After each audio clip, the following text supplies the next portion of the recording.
We're back with more common knowledge, taking a look at common Magic the Gathering cards, telling you, are they good in the Pauper format, or are they just regular common garbage, honestly. And most of them pretty bad. But some of them, every once in a while, we get a decent one. Will Head of the... Oh, no, my pen. Oh, there it is. Will Head of the Homestead be a good one or not? I don't remember this being that great, but let's check it out. 3 and double Selesnya, so green or white, for a 3/2 Rabbit Citizen. When this enters, you create 2 1/1 white rabbit creature tokens. So you're getting, for 5 mana, you are getting 5/4 worth of stats over 3 bodies. It is nice that it puts so many bodies on the table. You know, if you have a Impact Tremors style effect, this does 3 of them right away. But Impact Tremors is red, and this is green or white. So I guess this, you know, could go into a Boros or a Gruul shell. Gruul probably makes more sense. There's a lot more token generation in Gruul, but I think you just have better token generation in Gruul. I think you have better token generation in both of these colors than this card individually. It was probably really nice and limited when you had a lot of rabbit support stuff for Bloomburrow, and you could put a couple down and maybe have some kind of rabbit anthem that's buffing all those creatures. That's pretty sweet. Here though, 5 mana is a lot for 3 vanilla bodies, and none of those bodies are particularly strong. They're all going to go down to a Tolarian Terror like this. You want to do a whole lot more with your 5 mana than this. So we're going to give it not a great score here. Let's give it a 2.1. 2.1, is that even worth that? No, I don't think so. I think it's so expensive that I probably need to dock it down a little bit more. Let's go for like a 1.7. Yeah. And see what we get next. Tolarian Geysers, 2 and a blue for a sorcery with kicker of a white mana. That's interesting. So you can pay an additional white mana as you cast the spell. Return target creature to its owner's hand. Draw a card. If the spell was kicked, you also gain 3 life. That's a decent amount of things on a single card. So 3 mana to return a creature to its owner's hand, and you draw a card. Again, sorcery speed though. Ooh, that's pretty rough. I don't think I'd pay 3 mana for this effect generally. But then I get the option to pay 4 mana with a white in here, and I gain 3 life off that. Those are bad deals. Those are just not particularly good and useful effects for the speed. You know, if this was an instant speed, I could see the argument, but it's sorcery speed. No, I don't think so at all. Let's give this a 2 and move on to hopefully something better. Narnum Cobra. Narnum Cobra. Narnum Cobra. That's... Oh boy. 2 mana for a 2/1 artifact creature that is a snake. You can pay a green, and this creature gains Death Touch until end of turn. I don't think this is very good. We have a lot of 1/1 Death Touchers that you don't need to activate. They just have Death Touch naturally. The best thing this has going for it, I think, is the artifactness of it. But there's so many other artifact creatures that you can play. I just don't think this one cuts it. Oh, we've been getting some bad cards. Let's the activation on this is really terrible. I'm gonna give this a 1.5. I think this is probably the worst card we've seen today. Can we do better or worse? Carrion Rats is a single black mana for a 2/1 rat. Whenever this creature attacks or blocks, any player may exile a card from their graveyard. If a player does, this creature assigns no combat damage this turn. Okay, that's actually a little bit interesting. It's not good, but it's at least interesting.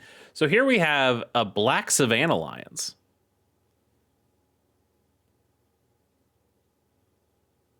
Huh.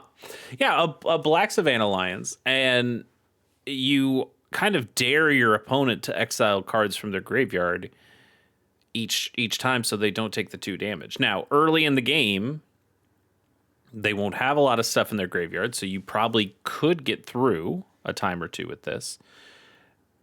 But my worry is that by the time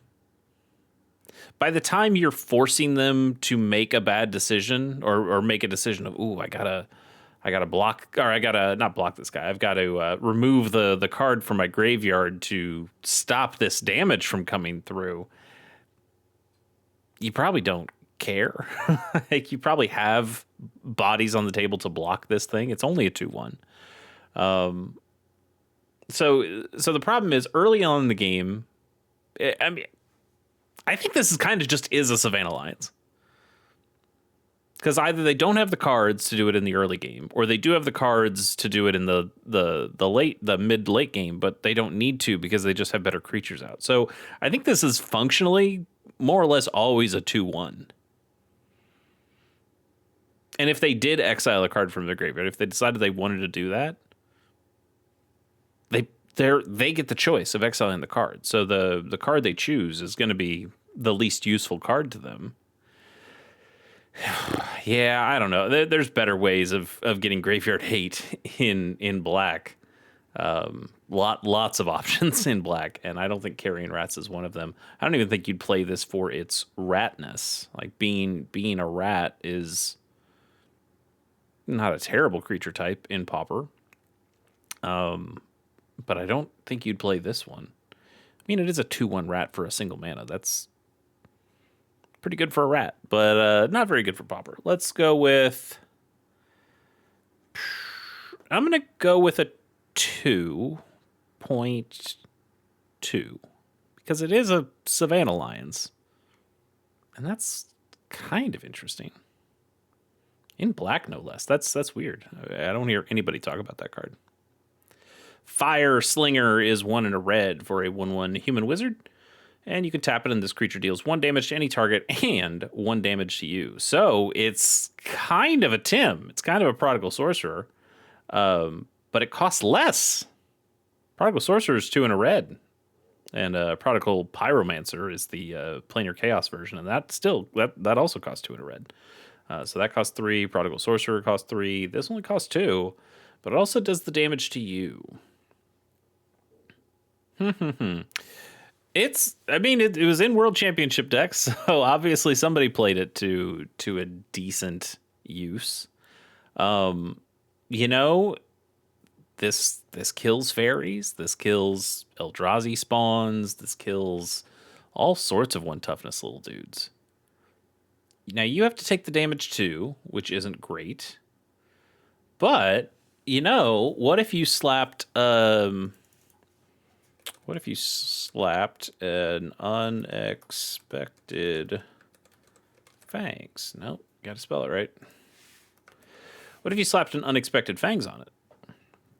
Now this creature has lifelink. So now it's doing 1 damage to a target creature or player and 1 damage to you, but the damage that it's doing to you gets erased because it has lifelink, and the damage it does to the creature or player also comes to you. So you're netting a life every time you use it. That's kind of cool. I think there are better things to put your unexpected fangs on, but still cool that you can do it. Or ways of giving this thing lifelink or even death touch. This can be kind of a Krark Clan Shaman, not a very good one, but it can be kind of a Krark Clan Shaman in that you give it death touch, and now it pings a big creature, and then the creature just dies because that's death touch. There are things you can do with it. There are things. Is it good enough for Pauper? Probably not. But it's cool. It does poke a lot of things. And in red, if you just are pinging out the creatures so your other guys can get in for damage, maybe you can win that race.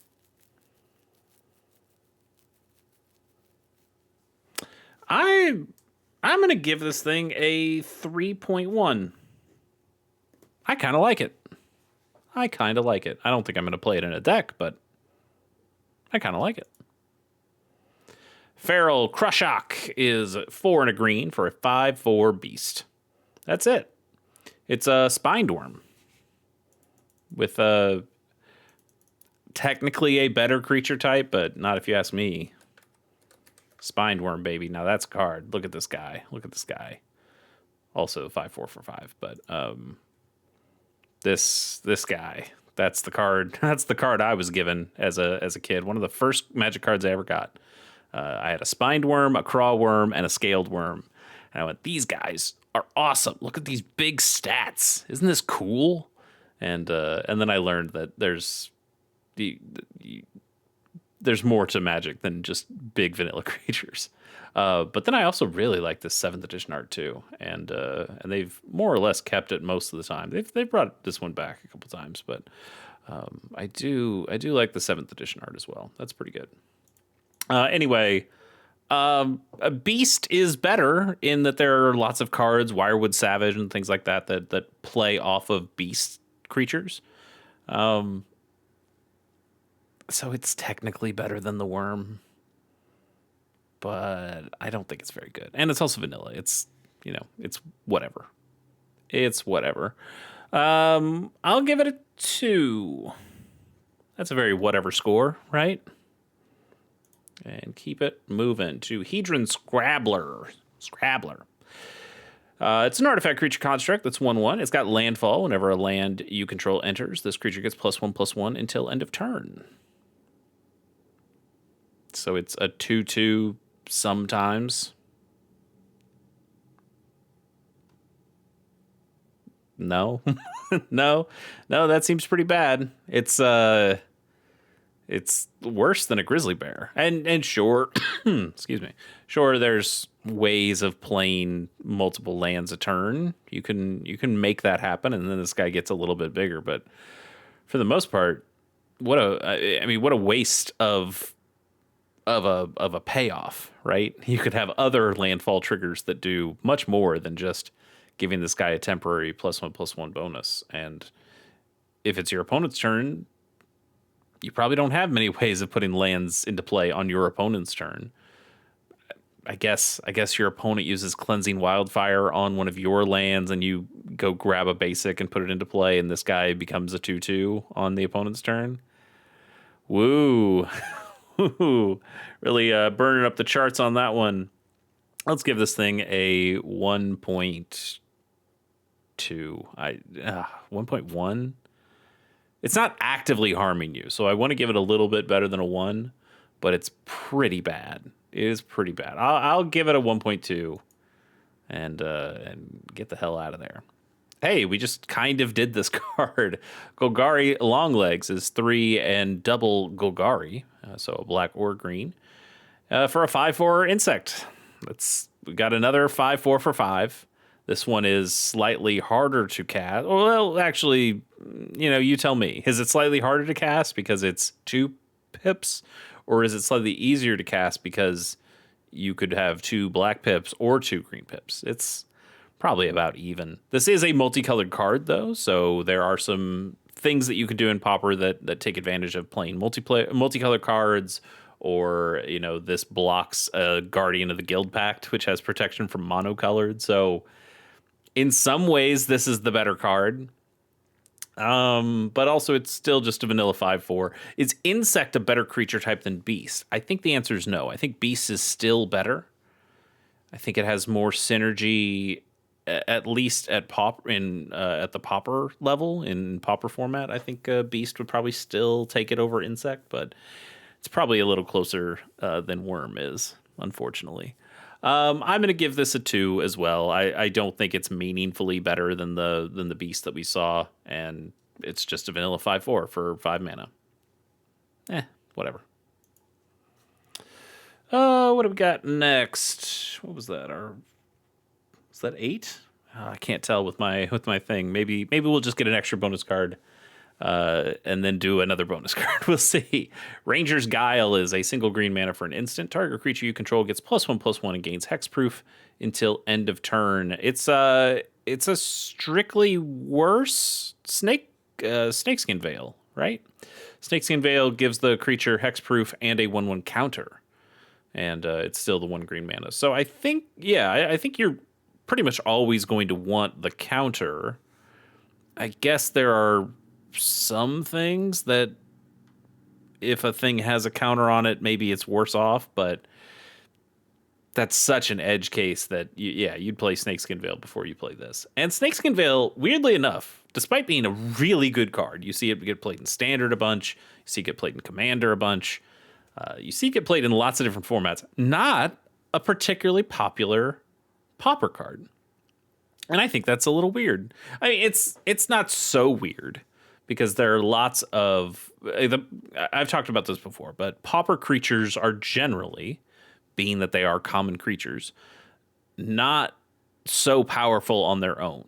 You know, there's not a ton of Voltron style tricks that you do in Pauper. You know, you have your mono white heroic or you have your Bogle's decks, and those can be kind of Voltron-y. But those decks, Bogle's for sure, because all those creatures already have some kind of form of hexproof, so they don't need a card like this. But even mono white heroic, I guess mono white heroic has some protection spells, but you know, you would use the Phyrexian mana one that gives a protection from a creature, or protection from a color until end of turn, because you can find a way to play those things for free by using the Phyrexian mana. So you pay the 2 life for it, and then cost reducers on your white cards, and generally, and there's also some other white cards like Lauren's Escape. I don't think anybody plays Lauren's Escape either, but there are some other cards that will give hexproof or indestructible, the things that you would like, and it's in the colors for mono white heroic. But there just aren't that many creatures that matter too much on the table. That like, oh, I have to protect this creature or I'm completely dead. Most of the time in Pauper, the answer is, I just need to draw more cards so I can play more creatures. I just need to play more bodies, not make the body that I have better. And so I think a lot of these protection spells end up kind of falling to the wayside because they're just not that important. You know, it's nice to have this sometimes. If somebody's casting a cast down, you go, no, I'm good. I'm going to keep my guy. Sure, there's reason to have a card like this, but I just don't think protection matters as much in Pauper, which is still a little odd. I mean, I can lay out the argument, and I just did, but I still kind of disagree with it. That sometimes I just want that Snakeskin Veil. But I'm taking that Snakeskin Veil 10 times out of 10 over Ranger's Guile. So Ranger's Guile, decent card. Where do you put a card that has an obviously better card that goes above it? And you don't want 5 of those effects, 5 through 8 of these effects. So this one just kind of falls to the wayside. I think you give it a 2.5. Yeah, I think you give it a 2.5, knowing that it's fine. But yeah, even Snakeskin Veil doesn't get a whole lot of play. If you have a deck that you put Snakeskin Veil in, I would love to hear it. I had one Gruul Dragon deck that did play a couple of Snakeskin Veil, because once you get one of those big dragons out, maybe you want to keep it. And I think I had consideration of it in my green Monstertron deck, mostly colorless, but a little green. But that it's a Tron deck. You can just play another big body the next turn. You don't really have to protect any of them. So let me know if you play any of these kind of green protection spells. I'd like to hear about it. Next is Sewer Drag for 3 and double black. You get a 3/3 spirit with Swamp Walk and sacrifice this creature to exile target card from a graveyard. That is bad. Like these they're pieces of a good card here. Sacrificing this creature at instant speed to exile a card from a graveyard, pretty cool. That can screw up a lot of plans, a lot of things that the Dredge deck might care about. So it's a good thing there. But Swamp Walk can be okay too. I guess they could potentially get in for a little bit of damage, not a ton because it's just a 3/3, and you're paying 5 whole mana for it, and double black pips too. Like why does this thing need double black pips? Did we think it was too good if it was 4 and a black? Just really not good. Really, really not good. We will give this a Like, once it's on the table, you don't hate it, I guess. But when it's in your hand, you just go, I don't want to spend the money to cast you. Why'd I put this in the deck? Let's go for a 1.9. Yeah, let's go with a 1.9. And I think this is our bonus card. Maybe the last one was a bonus card, and this is like a double bonus card, but we'll do one anyway. Goblin Heel Cutter is 3 and a red for a 3/2 Goblin Berserker. Whenever this creature attacks, target creature can't block this turn, but it also has dash for 2 and a red. You may cast this spell for its dash cost. If you do, it gains haste, and it's returned from the battlefield to its owner's hand at the beginning of the next end step. So you can pay 3 to get it that turn, or you can pay 4 to get it forever.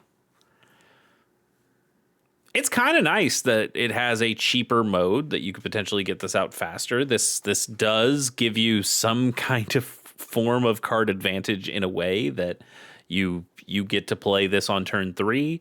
It bounces back to your hand, so you had a turn 3 play, and then you can play this again on turn 4. That's a turn 4 play. Like, that's somewhat meaningful. If you have stuff in your deck that wants you to discard cards, you can cast this for its dash cost, attack with it. It bounces back to the hand. You still have a card that you can discard again later.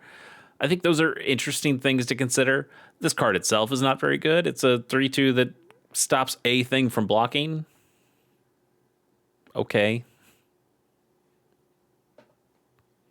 It is cool that it's not just that this thing can't be blocked by that creature. It's that creature just can't block at all. So I suppose in more of a go wide strategy, you stop their best creature from blocking and then you swing in with a lot of people. This could be that's something. And when you dash it in, it has haste, so you actually just get it that turn. You wouldn't get this when this thing comes into play on 4 mana. I guess it's kind of weird that this thing wouldn't just naturally also have haste. Because is that too good? Is that too good for this thing to also have haste on 4? It gets haste on 3 through the dash, but if it had haste on 4 and you just got to do that normally on turn 4, is that breaking the bank? I don't think so. Regardless, not a particularly good card. We will give this a 2.3, I think. Yeah, I think a 2.3. It's interesting. It makes me think about things, but the card itself is just not very good. All right, we'll get out of here on that one, and we'll see you next time. Bye.